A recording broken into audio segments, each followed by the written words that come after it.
I want to just do a little quick point here on the middle section, the Netzarim corridor, something that we've been covering since it was obvious the Israelis were reinstituting its corridor, which was a very central part of the Second Intifada, and the way in which Israel controlled this territory was through this Netzarim corridor. Netzarim corridor is where the Second Intifada began, really. I mean, it began at the Al-Aqsa Mosque, but the next day there was a demonstration at Netzarim corridor, a point of contact with the Israelis, where a father and a son were shot on international camera. Mohammed Al-Dura is the boy's name.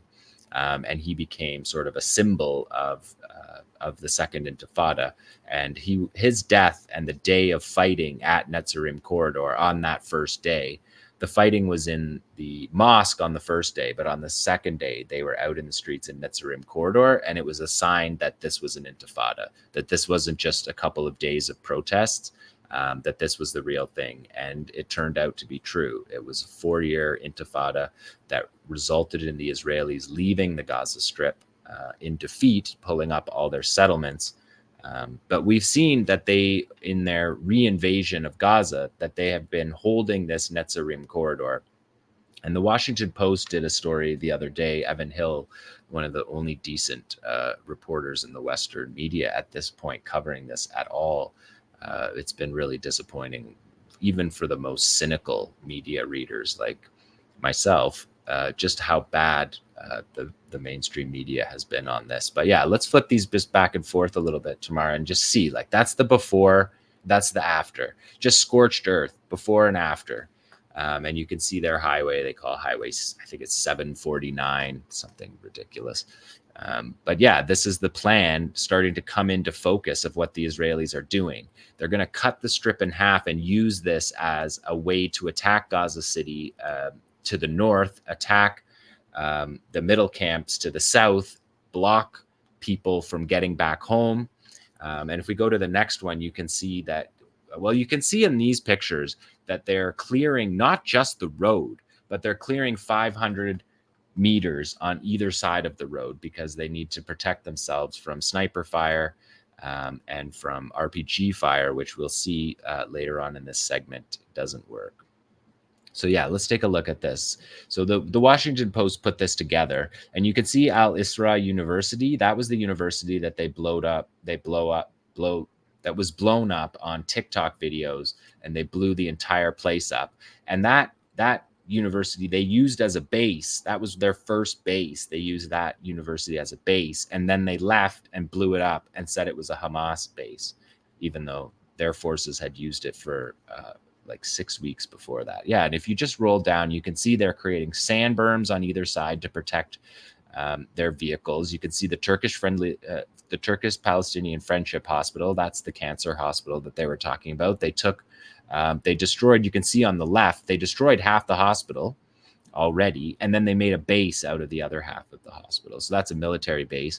And you can see destroyed buildings. You can see Al-Azhar University just completely wiped out, as if you took an eraser to it. Critical university in Gaza. All the universities in Gaza are critical. They're all full. They're a wildly disproportionately educated population, the Palestinians are. And destroying their schools is something the Zionists know. They know it doesn't work, but they do it almost out of spite for the fact that the Palestinians maintain this level of education, world-class level of education, despite the brutality that Israel imposes on them. So if you just go a little bit so we can see the Saladin outpost there. So these outposts, they're putting bases there. Those are military vehicles in there, and they're looking to put multiple. According to their plan, there's going to be 3 bases along this route between the sea and Israel. And so they're setting up these bases. And you can see just this is, I just wanted to bring you this because the Washington Post is, like 6 full months behind when we reported this story, but they've got some good maps here, and Evan Hill's story was good on this, so we'll bring it to you. The Washington Post has been as bad as any of the Western media in covering this story. So yeah, let's look at these Al Rashid outposts. You can see what we're looking at from the air. You can see the temporary buildings. Some of these are probably going to become a checkpoint. The Netzarim corridor, Al Rashid Road that is in the top, that's the coastal road. So that's the road people will walk home to go to the north. And you can see them. They're going to come into what turns out these long halls. Are for holding areas, and they're going to make an international checkpoint. As any Palestinian is aware of how they've done that all over, they're now going to do it in Netzarim if they're able to. If the resistance, I assume the resistance will target these sites concentrated, and they have done so. There was 30 field reports from the last 7 days in Rafah. There was a dozen field reports of multiple rocket launches and mortar launches on this site, on this base. So if we flip to the next one, you can see what it looks like from the ground.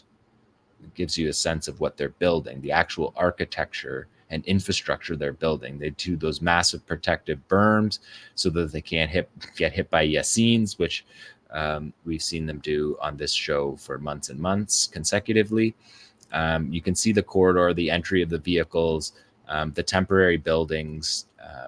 You can see masks for operations, for signals intelligence.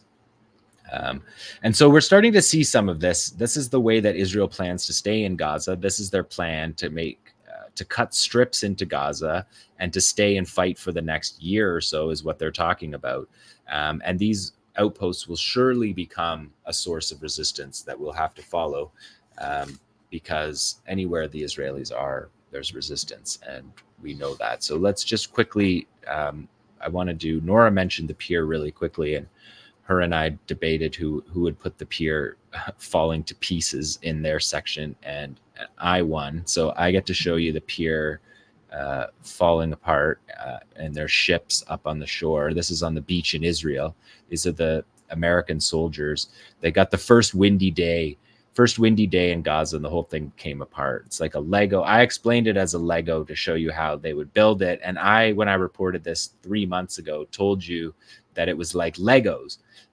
And so I said it was not a permanent pier, that the pier was not properly anchored to the shore. The pier is anchored to the ground into sand, and the surf and the storm pulled up the anchors and everything floated away. And then in their infinite wisdom, this transportation unit of the US Army sent in their recovery ships to rescue them, and the recovery ships got beached as well. There you go. There's two of them that came to help. So one guy's stern to the beach, which is never a good sign. And the other guy's, yeah. So that guy's beached, but at least he looks like he has a prospect for getting out of there. Those other guys are in rough shape. And the Pentagon gave a press statement today. I have it. I wrote it up. I feel ridiculous reading press statements. It's just such a joke, especially the way the Pentagon and Kirby and those press conferences are just so brutal. But they say, due to high sea states and a North African weather system earlier today, blah blah blah, $320 million puppet show to distract from actually getting aid into Gaza that needs it, is dismantled and destroyed, and is all up now in Israel, and it needs to be reassembled and brought back to the beach. And the next time they have a storm, they'll do the same thing. This is not a once in a generation storm you're looking at.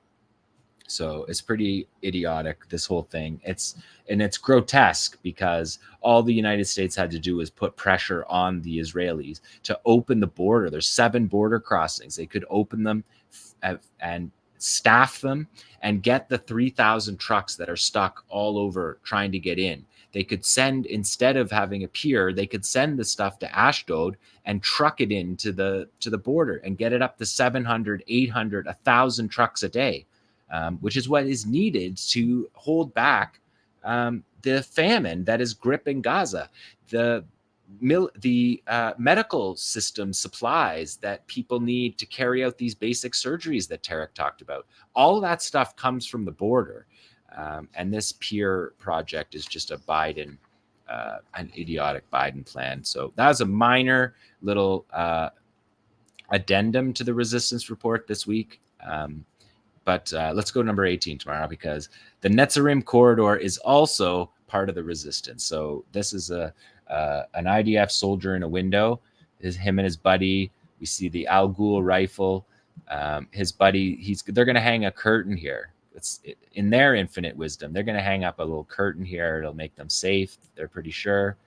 They're pretty sure that if there's a curtain on a building and nothing else, that no one will notice they're there and fire on them or assault the building. Like, you can snipe this, but if you see that they're hanging a curtain, you're giving up your position itself. And so you could have a ground force raid that building and kill everybody.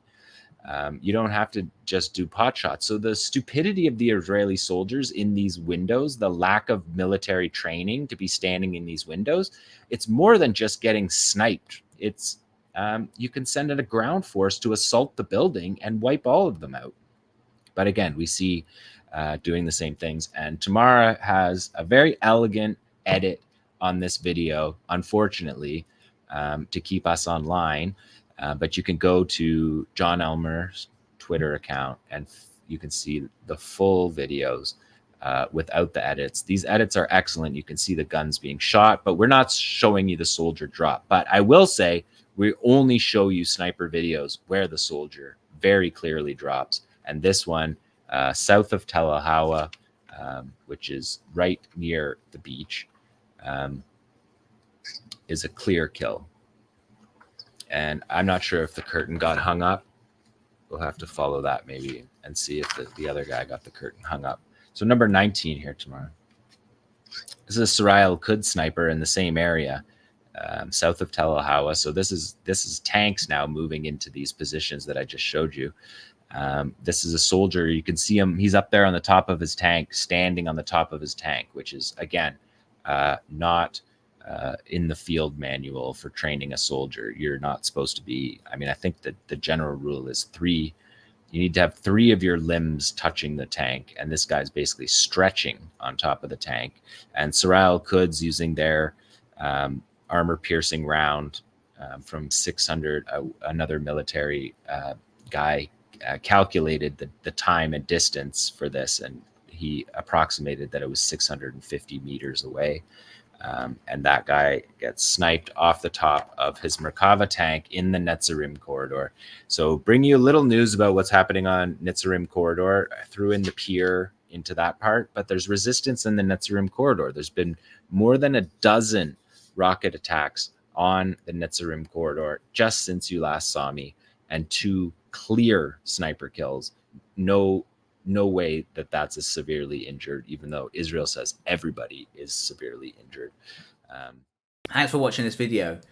Please subscribe to our YouTube channel, hit like, leave a comment. These engagements help us with the YouTube algorithm, and it helps us to get around Silicon Valley censorship as much as possible. It does make a difference. You can also support our journalism by going to electronicintifada.net and clicking on donate now. Thank you.